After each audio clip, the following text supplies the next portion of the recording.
Oke, di sini bersama saya Bagas Daniel dari program studi akuntansi. Di sini saya akan menjelaskan mengenai konsep biaya berdasarkan aktivitas. Apa itu activity based costing? Sistem activity based costing adalah metode akuntansi yang dapat Anda gunakan untuk mencari total biaya aktivitas yang diperlukan untuk membuat suatu produk. Sistem ABC menetapkan biaya untuk setiap aktivitas yang masuk ke produksi, seperti pekerja yang menguji suatu produk. Banyak bisnis menggunakan harga pokok penjualan untuk menentukan berapa biaya untuk membuat produk. Namun, COGS atau harga pokok penjualan berfokus pada biaya langsung dan tidak termasuk biaya tidak langsung seperti biaya overhead. Beberapa bisnis mengambil biaya overhead mereka dan mengalokasikannya secara merata di antara semua produk. Tetapi karena beberapa produk menggunakan lebih banyak biaya overhead daripada yang lain, biaya pembuatan setiap produk tidak akurat dengan metode ini. Dengan penetapan biaya berbasis aktivitas, Anda mempertimbangkan biaya langsung dan overhead untuk membuat setiap produk. Anda menyadari bahwa produk yang berbeda memerlukan biaya tidak langsung yang berbeda pula. Dengan menetapkan biaya langsung dan overhead untuk setiap produk, Anda dapat menetapkan harga dengan lebih akurat. Dan proses penetapan biaya berbasis aktivitas menunjukkan kepada Anda biaya overhead mana yang mungkin dapat Anda kurangi. Misalnya, Anda membuat sabun. Sabun A memerlukan lebih banyak biaya tambahan, seperti pengujian, daripada sabun B. Dengan menggunakan penetapan biaya berbasis aktivitas, Anda menetapkan biaya overhead yang tepat untuk produk yang sesuai. Dengan begitu, biaya overhead Anda lebih tinggi untuk sabun A daripada sabun B. Fungsi activity based costing untuk memberikan akurasi yang lebih tinggi dalam penghitungan biaya produk dan layanan dibandingkan dengan sistem penetapan biaya tradisional. Karena semua produk tidak diproduksi secara merata, dan beberapa produk diproduksi dalam jumlah besar, dan beberapa dalam jumlah kecil, sehingga biaya overhead produksi telah meningkat secara signifikan, dan tidak lagi berkorelasi dengan jam kerja mesin produktif, atau jam kerja langsung. Yang berikutnya untuk memahami biaya produk dan pelanggan.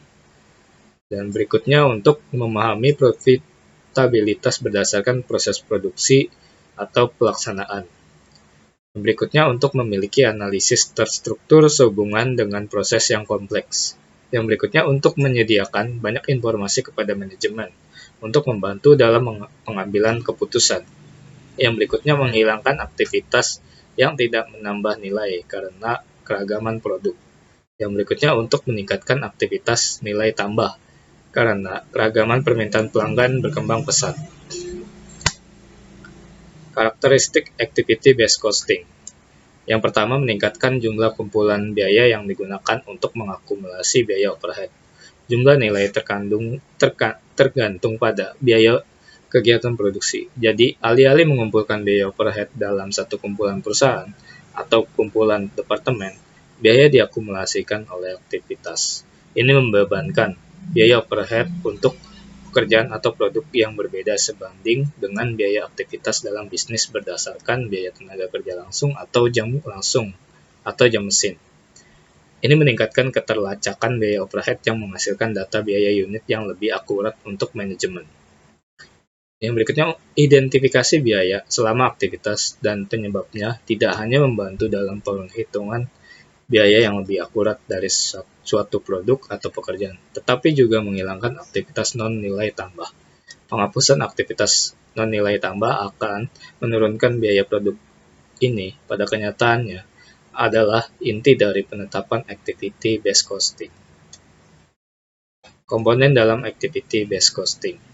Yang pertama, resource atau sumber daya. Resource adalah tempat organisasi membelanjakan uang mereka kategori biaya yang dicatat. Sumber daya didefinisikan sebagai elemen ekonomi atau uang yang diterapkan atau digunakan dalam pelaksanaan aktivitas.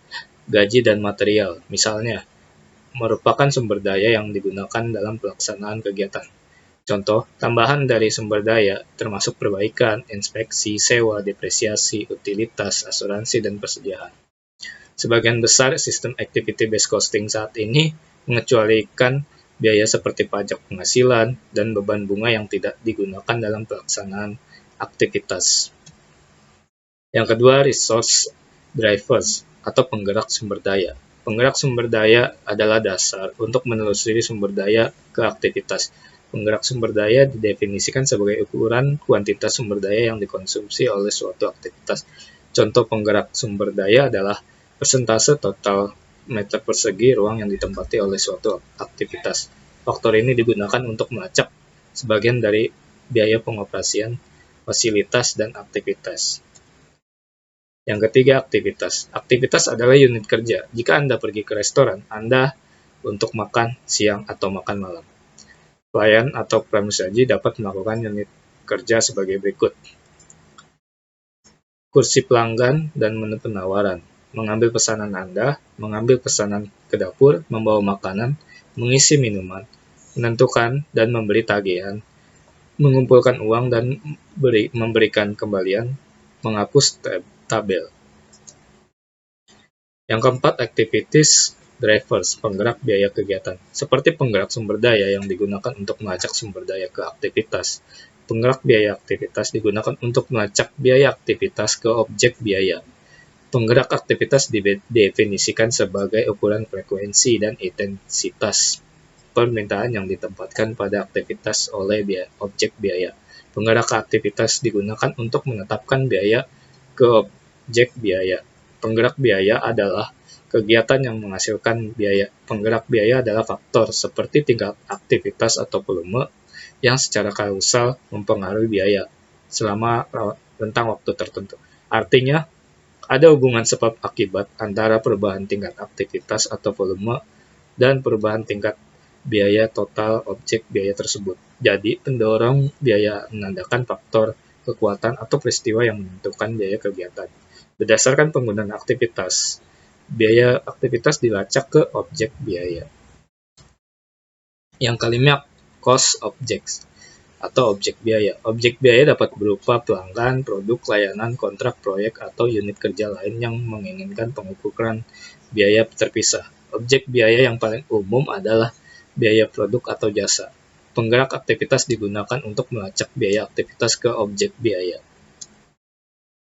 Contoh penghitungan activity-based costing. Misalnya, PT Sukses Maju memproduksi 2 produk, yaitu sandal dan sepatu. Volume produksi sepatu sebanyak 1000 unit, sedangkan volume produksi sandal sebanyak 2000 unit.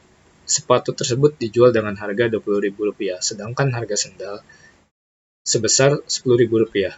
Diketahui pula biaya utama sebesar Rp10.000 untuk sepatu dan Rp5.000 untuk sandal. Dengan jam kerja langsung 500 jam untuk sepatu dan 1000 jam untuk sandal. Aktivitas dan anggaran. Pada kolom aktivitas terdapat rekayasa, setup, mesin, dan packaging, yang masing-masing anggarannya sebesar rekayasa sebesar Rp100.000, setup sebesar Rp500.000, mesin sebesar Rp2.000.000, packaging sebesar Rp200.000. Data aktivitas sesungguhnya. Pada kolom aktivitas terdapat rekayasa, setup, mesin, dan packaging.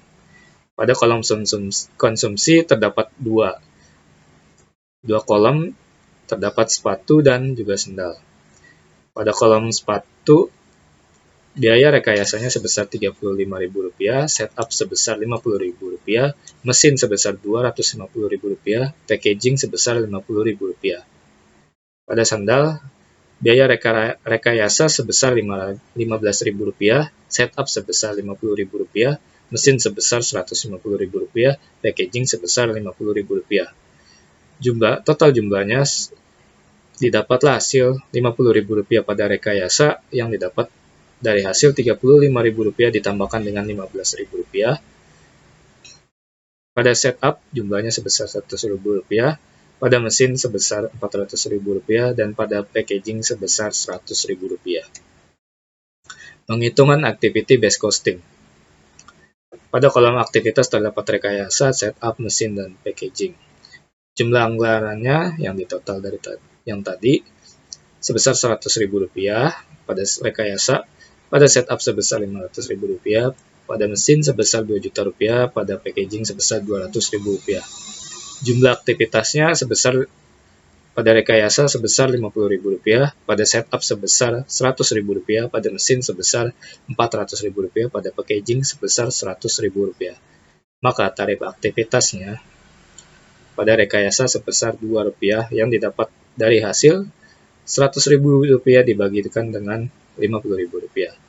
Pada setup, tarif aktivitasnya sebesar Rp5 yang didapat dari hasil Rp500.000 dibagi dengan Rp100.000. Pada mesin, tarif aktivitasnya sebesar Rp50 yang didapat dari hasil 2 juta dibagi dengan Rp400.000. Pada packaging, tarif aktivitasnya sebesar Rp2 yang didapat dari hasil Rp200.000 dibagi dengan Rp100.000. Oke, sekian. Terima kasih atas perhatiannya.